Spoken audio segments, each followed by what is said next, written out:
Hey everyone, it's Danny with Aladdins Window Tinting, and today I wanted to talk to you about some of the clear window films that we have for classic car builders or anybody who doesn't want to have dark windows but still have the benefits of infrared heat protection and ultraviolet protection, which fades your upholstery, causes cancer, things like that. Today, we have a really cool truck that we put Crystalline 70% on, 70% light transmission, which means it's a clear film, and it has really high IR heat rejection. It's at a 97%.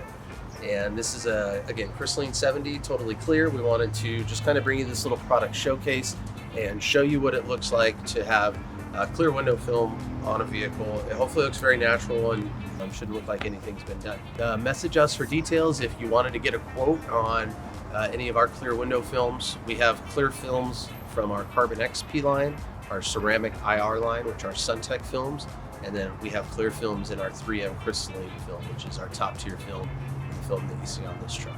Thanks for watching, guys, and I hope to hear from you soon.